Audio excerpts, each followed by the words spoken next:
going over continuity, and I'm going to be going over the conditions of continuity as well as one practice problem that you're likely to see on an exam or quiz. So let me just move this. Okay. So let's take this graph for example and then go over the conditions. So the first condition is that f of a must exist. So if we just look at a random point, random x value a, the y value for that point must exist. And so this is for continuity for a point along a graph. So we have this graph f of x.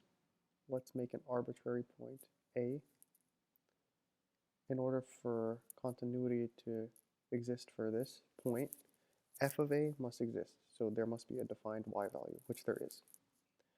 Now, the second condition is that the limit as x approaches a must exist and must be finite. So must exist slash be finite. So what it means to be finite is that it can't be approaching infinity or negative infinity. It has to be approaching a set value. And so as we look here, we see that if we approach x from the right, x from the left, then we approach it from the right, we see that we reach a common value of f of a, and so the limit exists and it's finite. And then the third condition is that the limit as x approaches a must be equal, the limit as x approaches a of f of x must be equal to f of a. So that means whatever the value of the limit is and whatever the value of f of a is, they must be equal. So in this case, we see that the limit from the left, the limit from the right, so the limit is f of a, and then we know that f of a is just equal to f of a. So that third condition is met. So those are the conditions. Now let's do an example problem with continuity. And so an example you might see is usually given with piecewise functions, and it'll be f of x has 3 defined functions part of it. So it has 2, ax plus b, and negative 2. And these are defined at x is less than or equal to negative 1,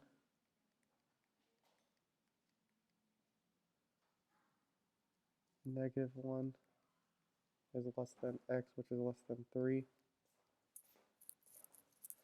and then x is greater than or equal to 3. So those are the domains for each given function of the piecewise function f of x. And then the question will most likely ask you to find values of a and b such that the entire function is continuous.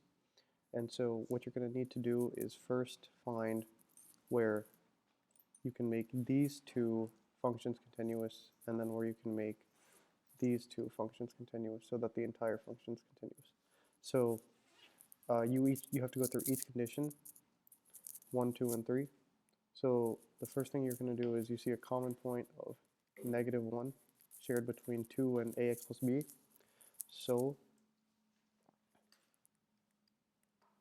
you're going to solve at x equals negative 1, and first you're going to find f of a. So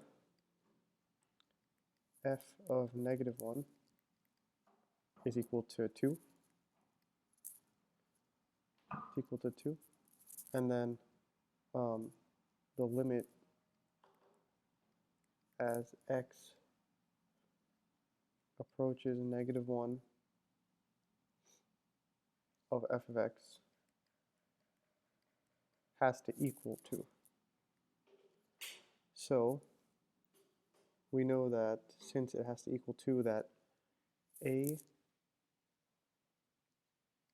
and then x is -1, plus b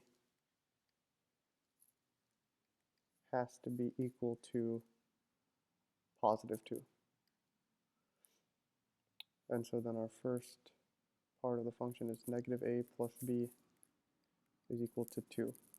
And then we're going to have to find another relationship between ax plus b and -2.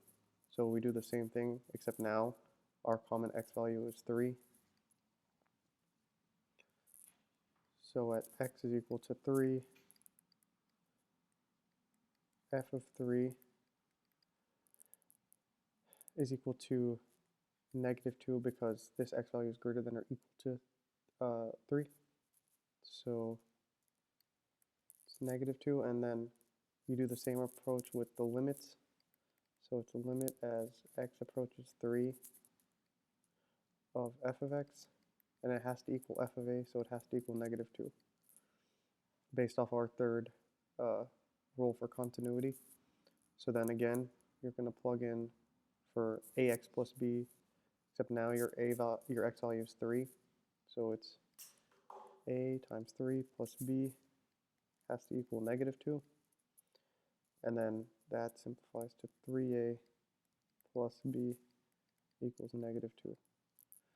So now you have this relationship and this relationship, and now you can solve for a and b using whatever method you want. So we're going to have 3a plus b equals -2, -a plus b equals +2. And then if we go ahead and solve, what I'm going to do is just make this multiplied by a -1. So now I have 3a plus b equals -2 on top, and then I have positive a minus b equals 2.